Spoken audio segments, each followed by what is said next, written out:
इसमें से जो इम्पोर्टेंट रिएक्शंस है उसमें से पहला रिएक्शन जो अभी आपको बता रहे हैं वो है, चलो हेडिंग दो, रिएक्शंस ऑफ हेलोजन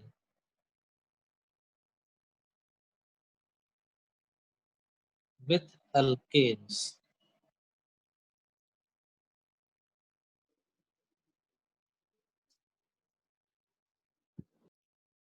इस रिएक्शन का दूसरा नाम है photochemical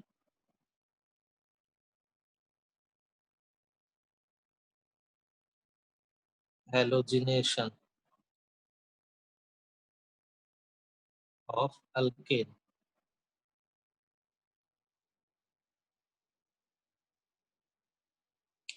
photochemical halogenation of alkane. अब फोटोकेमिकल क्यों कहते? क्योंकि reaction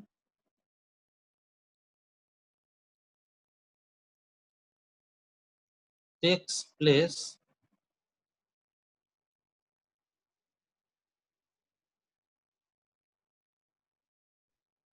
in presence of UV radiation,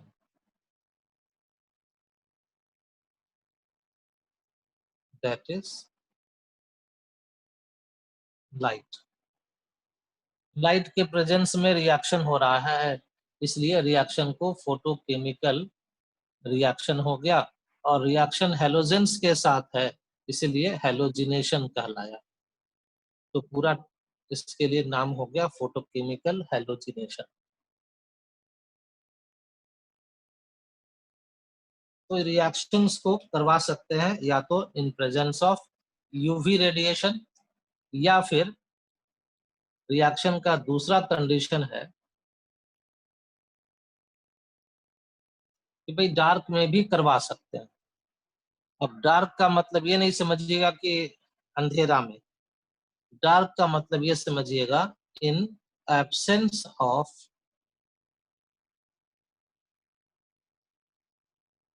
UV radiation. तो in absence of UV radiation को ही डार्क कंडीशन कहा जाता है। तो और डार्क या कर लो इन डार्क एट टेम्परेचर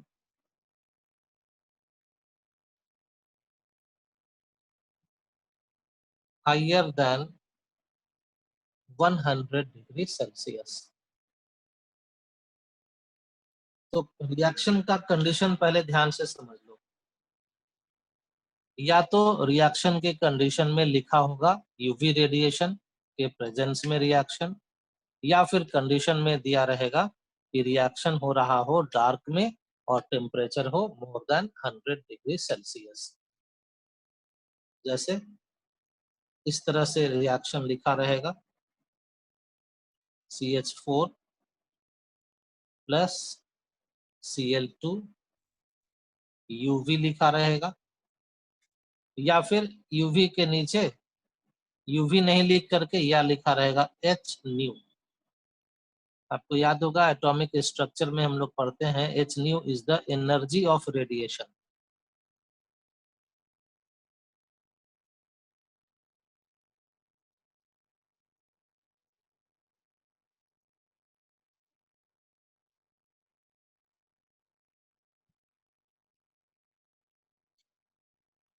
अब ultraviolet radiation high energy radiation है।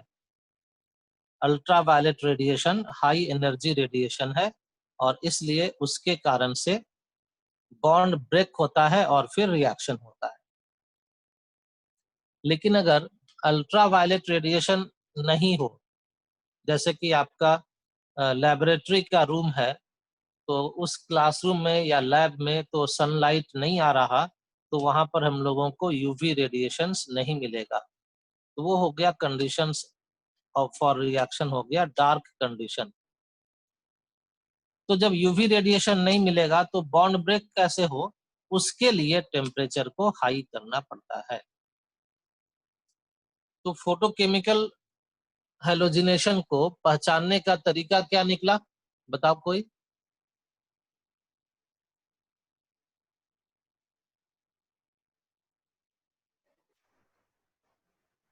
फोटोकेमिकल हैलोजिनेशन को पहचानोगे कैसे? कैसे मालूम होगा कि जो रिएक्शन दिया गया है वो फोटोकेमिकल हैलोजिनेशन है? Sir, in the presence of UV radiation or at high temperature HP.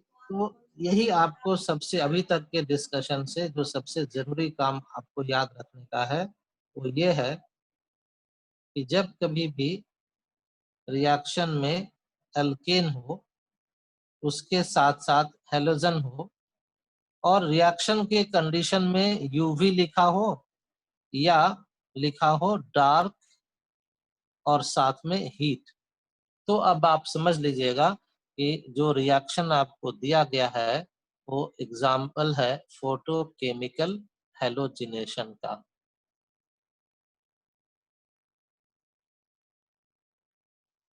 और अभी हम लोग यहाँ पर कुछ कॉन्सेप्ट सीखेंगे फोटोकेमिकल हैलोजिनेशन के बारे में।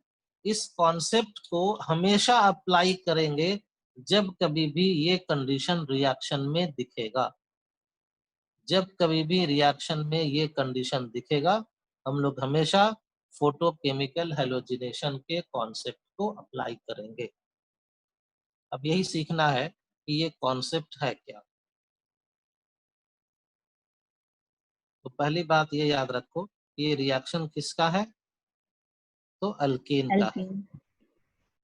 इसका मतलब ये हुआ कि रिएक्शन में सबस्ट्रेट अल्केन होगा। और याद रखना कि अल्केन में हमेशा होता है sp3 कार्बन। मतलब ये कि इस रिएक्शन के लिए, फोटोकेमिकल हैलोजिनेशन के लिए ये जरूरी है कि सबस्ट्रेट में sp3 कार्बन होना चाहिए। मतलब ये कि reaction takes place at sp3 carbon. जहां पर sp3 कार्बन है वहीं पर रिएक्शन होता है। दूसरा, सबस्ट्रेट मालूम हो गया, तो अब रिएजेंट। तो देखो रिएजेंट यहाँ दिया ही हुआ है कि हेलोजन होगा, हेलोजन के साथ रिएक्शन है तो रिएजेंट होता है हेलोजन। और हेलोजन फ्लोरीन है, क्लोरीन है, ब्रोमीन है और आयोडीन है।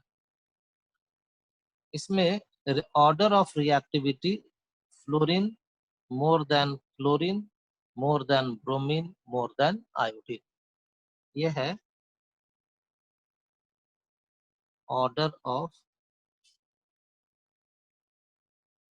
Reactivity of halogens.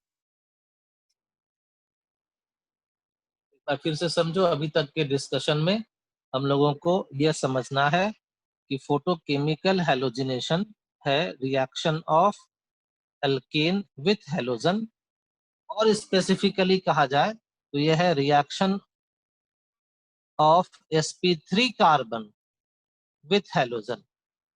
और कंडीशन याद रखना, प्रेजेंस ऑफ यूवी रेडिएशन या फिर इन dark at high temperature.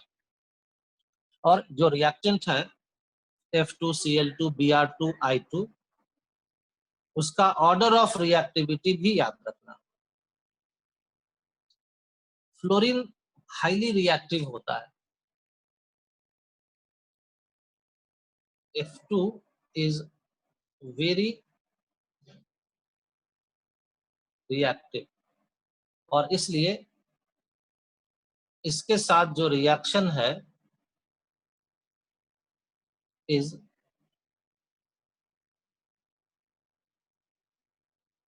Uncontrolled. बहुत तेज रिएक्शन है, इतना तेज रिएक्शन है तो उसको लैब में हम लोग कंट्रोल नहीं कर पाते, या फिर बहुत स्पेसिफिक हम लोग को डिवाइसेस चाहिए इस तरह के रिएक्शंस को कंट्रोल करने के लिए। और इसलिए fluorination of alkane is not preferred, और इसलिए ये बहुत प्रिफरेबल रिएक्शन नहीं है, क्योंकि ये इतना फास्ट रिएक्शन है जिसको कंट्रोल करना ही मुश्किल हो जाता है। तो फिर उस पर रिसर्च वर्क भी बहुत मुश्किल हो जाता है। लेकिन जो क्लोरीन और ब्रोमीन है, Cl2 is Cl2 and Br2 are moderately reactive,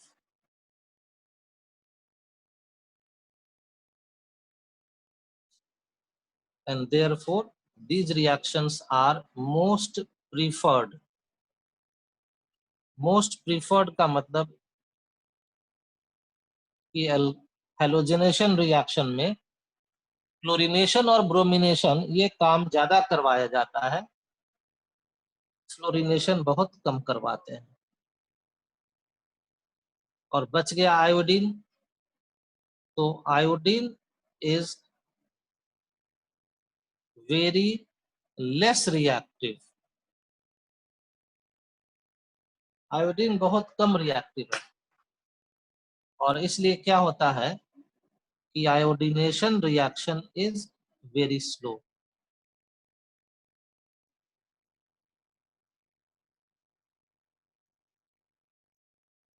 और स्लो होने से ये रिवर्सिबल हो जाता है।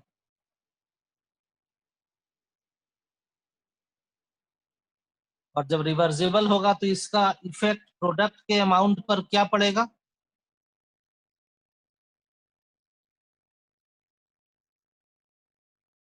बोलो, बताओ।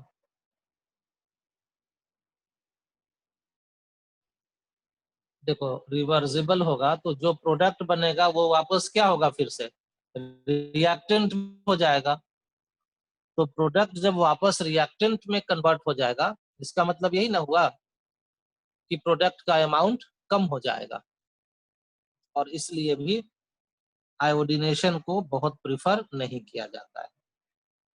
तो हेलोजिनेशन में अब दूसरी बात जो आगे याद रखने का काम है वो ये है कि क्लोरीनेशन और ब्रोमिनेशन ही सबसे प्रिफर्ड रिएक्शन है हेलोजिनेशन का। और इसीलिए ज्यादातर जो आपका क्वेश्चन है वो क्वेश्चन यहीं से रिलेटेड होगा कि अल्केन का क्लोरीनेशन से रिलेटेड होगा या अल्केन के ब्रोमिनेशन से रिलेटेड होगा। तो अभी तक हम लोग जो सुन रहे हैं उसमें रिएक्शन शुरू नहीं हुआ है। अभी तक सिर्फ ये बताया गया कि किस किस तरह के कंडीशन में रिएक्शन होता है, किसके साथ रिएक्शन ज्यादा प्रिफरेबल है, क्यों प्रिफरेबल है, रिएक्शन के लिए कंडीशन क्या है। अब आओ रिएक्शन पर कि रिएक्शन में होगा क्या।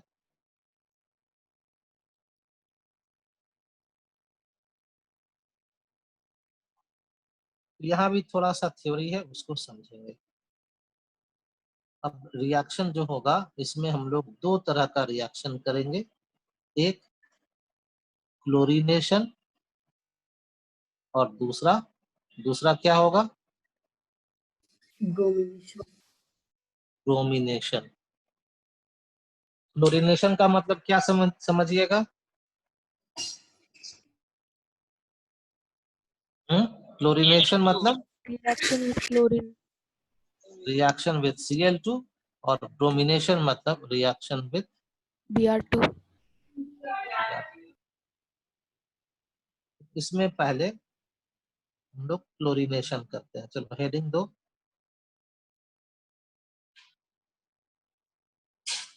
Chlorination of alkane. बहुत ध्यान से समझना है इस रिएक्शन को, यहाँ से एक क्वेश्चन जरूर आएगा। यहाँ से एक क्वेश्चन रहेगा।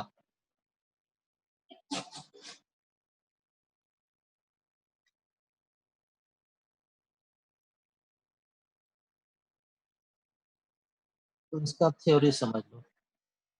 अल्केन प्लस Cl2 और कंडीशन क्या होगा? In the presence of UV rays. UV या फिर Dark. डार्क At होगा high तो temperature. High heat temperature. करना पड़ेगा, वही हाई टेम्परेचर हो गया। अब जब ऐसा करवाते हैं कि मिक्सचर ऑफ अल्केन और क्लोरीन को एक साथ रख करके इस कंडीशन में रिएक्शन करवाते हैं, तो यहां से बनता है मिक्सचर ऑफ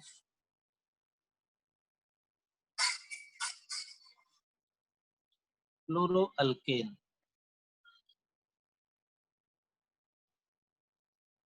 यहां से बनता है मिक्सचर ऑफ क्लोरोअल्केन। कोई एक सिंगल प्रोडक्ट नहीं बनता, कई क्लोरोअल्केन्स बन जाता है।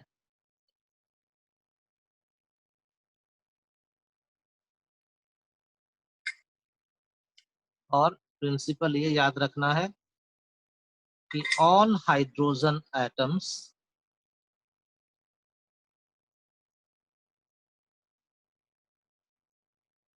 of alkane are replaced one by one, are replaced one by one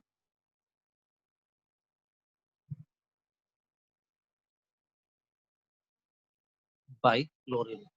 एक एक करके जितना हाइड्रोजन एटम हो वो सब का सब क्लोरीन एटम उसको रिप्लेस कर देता है, और इसीलिए मिक्सचर ऑफ प्रोडक्ट्स बनता है।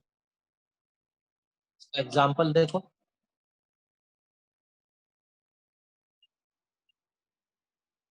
CH4 plus Cl2।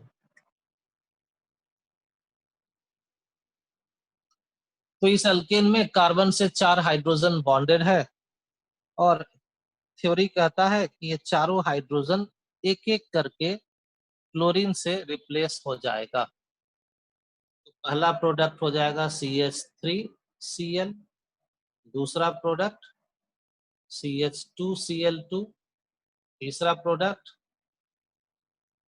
CHCl3, चौथा प्रोडक्ट CCl4, और जो हाइड्रोजन रिप्लेस हुआ है वो बना लेगा HCl।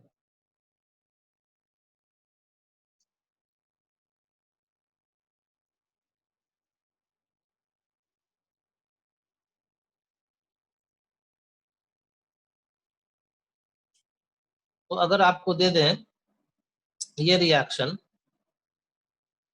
और ये पूछें कि इसमें कितने तरह का क्लोरोइथेन बनेगा, ये तो इथेन है, कितना प्रोडक्ट्स बनेगा? 7 जोर से बोलो। अच्छा 7 7H, ठीक है।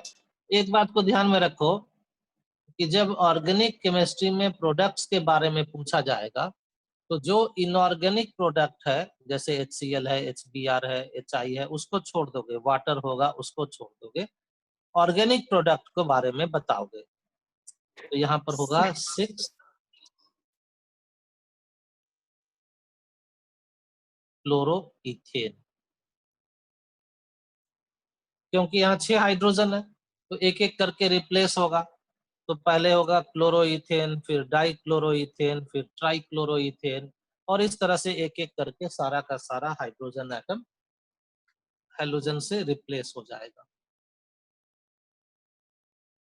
अब देखिए क्या हो रहा है कि एक रिएक्शन से कई सारा प्रोडक्ट्स बन जा रहा है, देयरफॉर क्लोरीनेशन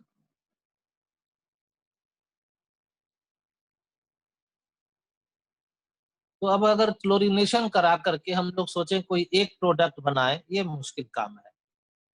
क्लोरीनेशन से एक सिंगल प्रोडक्ट नहीं बनता है, और इसलिए क्लोरीनेशन में क्या करते हैं,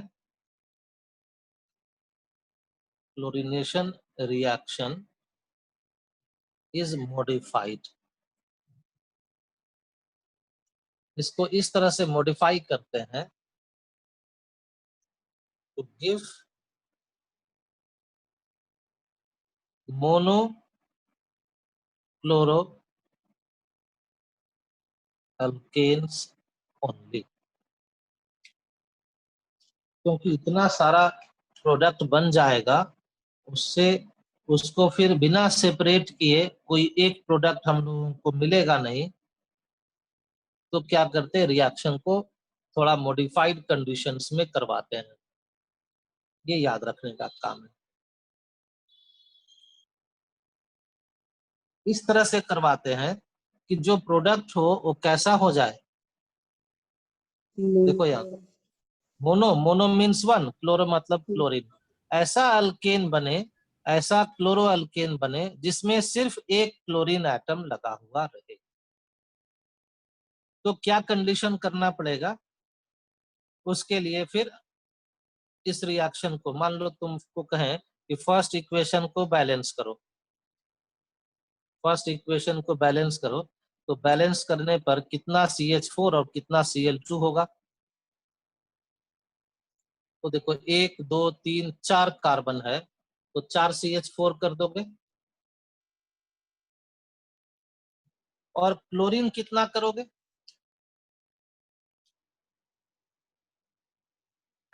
एक क्लोरीन यहाँ है, 2 क्लोरीन यहाँ है, 3 और 3 6, 6 और 4 यहाँ पर है 10।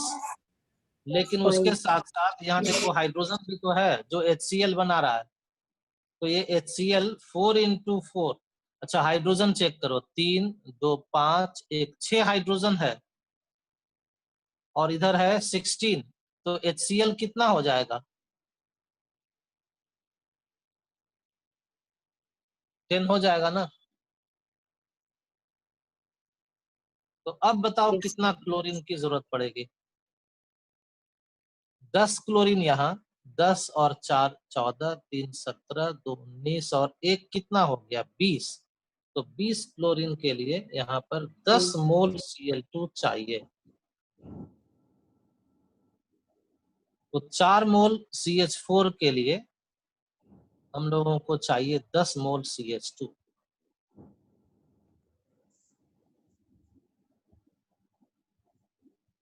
बोलो चाहिए ना? Yes, sir. Yes, sir. Chlorine हुआ ना, 1 2 3 3 6 4 10 और 10 यहाँ पर 20। इसका मतलब क्या लगा कि मीथेन के 4 मोल के लिए जब 10 मोल क्लोरीन चाहिए, इसका मतलब है ये जो रिएक्शन होगा इस तरह से, वो तब होगा जब क्लोरीन लेना पड़ेगा लार्ज एक्सेस में। होगा ना ऐसा? 4 मोल के लिए चाहिए 10 मोल क्लोरीन। तो अब यही से पता चलता है कि ये मॉडिफाइड कंडीशन क्या होगा। तो भाई लार्ज एक्सेस ऑफ क्लोरीन लेंगे तब ना इतना सारा रिएक्शन होगा। तो उसके लिए क्या करते हैं, ये कंडीशन को याद कर लेना कि reaction is carried out in limited amount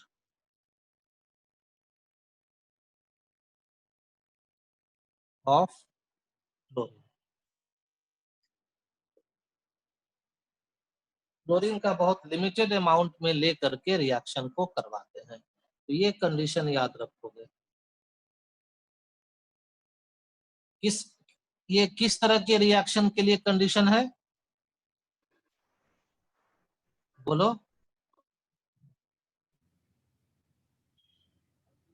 Monochloride.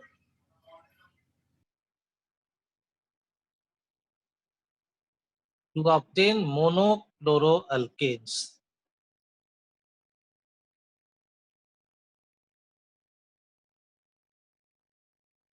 चलिए अब हम लोगों को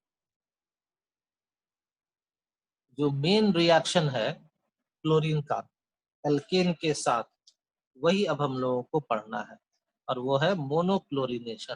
तो हेडिंग दे दो, मोनोक्लोरिनेशन। Of alkane. आपके सिलेबस में यही है।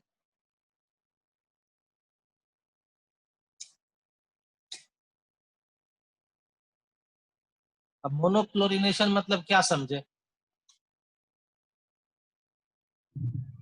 बोलो। यहाँ जो लिखा है ब्रैकेट में, इसका मतलब Yes, यही है कि रिएक्शन को इस तरह से कराना कि मिक्सचर ऑफ क्लोरोअल्केन्स नहीं बने, हम लोगों को बने मोनोक्लोरोअल्केन्स।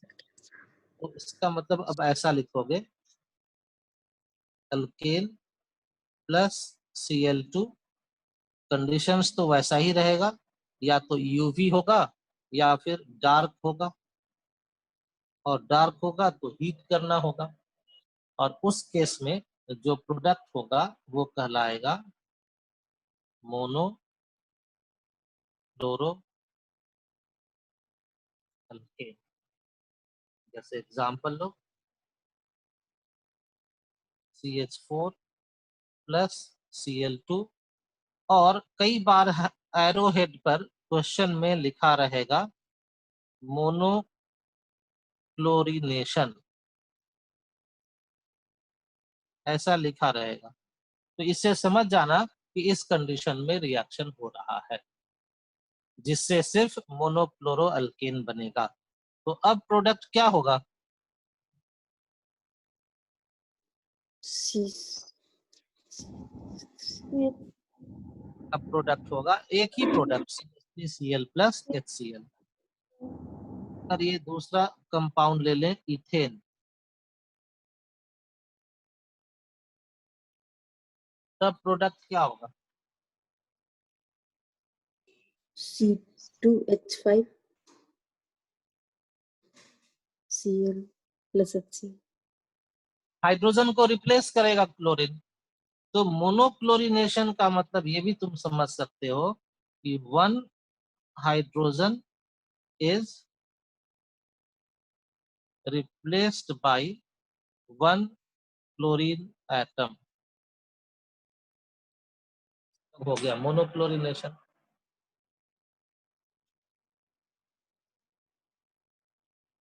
चलो अब आगे इसके, अब इसके बाद जो सबसे इंपॉर्टेंट पॉइंट है अब आने जा रहा है मोनोक्लोरिनेशन में।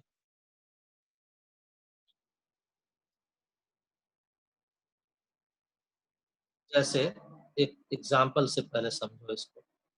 क्वेश्चन अगर दिया हुआ है CH3 CH2 CH3, और इसका करवाया जा रहा है मोनोक्लोरिनेशन।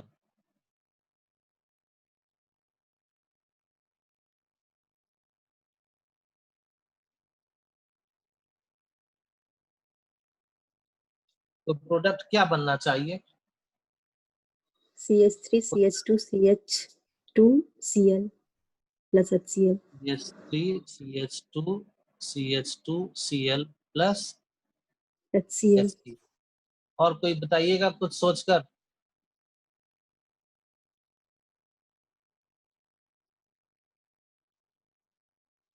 सर ये भी हो सकता है सेकंड। सर सही। C. और क्या ऐसा लिख सकते हैं, Yes sir. CHCl plus CH3. ऐसा हो सकता कि नहीं हो सकता, Yes sir. Cl. क्योंकि ये दोनों कार्बन, कार्बन नंबर 1 CH3 है, कार्बन नंबर 2 CH2 है। और अभी तक जो थ्योरी पढ़े हो उसमें सिर्फ ये है कि one hydrogen is replaced by one chlorine. ये नहीं लिखा है कि जो हाइड्रोजन रिप्लेस होगा वो कौन सा हाइड्रोजन होगा, 1 डिग्री 2 डिग्री या फिर 3 डिग्री होगा। ऐसा तो कहीं कुछ थ्योरी में नहीं बताया गया। इसका मतलब ये है कि जितने तरह का हाइड्रोजन है यहाँ पर आपको दिखेगा, कितने तरह का दिख रहा है,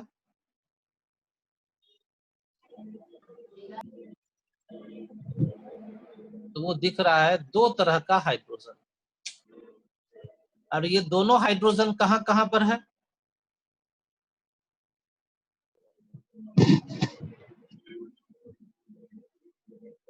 और ये दोनों है eight C1 and C2। C2 जैसा यहाँ नंबरिंग किया हुआ है, C1 का CH3 ग्रुप है, C2 CH2 ग्रुप है, और फिर देखो C3 CH3 ग्रुप है। तो फर्स्ट CH3 और लास्ट CH3 दोनों आइडेंटिकल ग्रुप्स है, और इसलिए ये दोनों हाइड्रोजन भी आइडेंटिकल है। लेकिन बीच का हाइड्रोजन जिस कार्बन से लगा है वो कार्बन CH2 है, जो कि पहले और तीसरे कार्बन से डिफरेंट है, और इसीलिए यहाँ पर दो तरह का हाइड्रोजन है। और दो तरह का हाइड्रोजन है वो हम लोगों को मिला है 2 types of mono chloro derivative, या कहो 2 types of mono chloro propane. Propane है ना,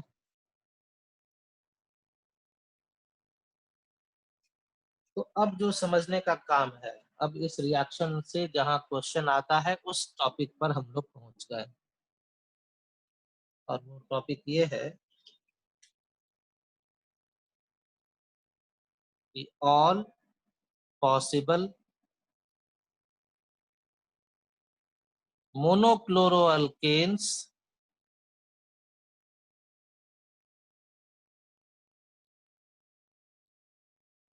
आर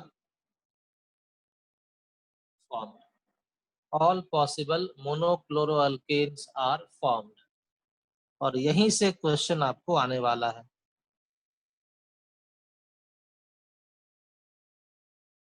किसी भी कॉम्पिटिटिव एग्जाम में, जनरल एग्जाम, 12th के एग्जाम में जो क्वेश्चन आता है क्लोरीनेशन ऑफ अल्केन से, वो इसी जगह से आता है, जो अभी आप सीखे कि अगर कोई अल्केन का मोनोक्लोरिनेशन भी कराएंगे तो हम लोगों को एक से अधिक मोनोक्लोरो अल्केन्स मिल सकता है।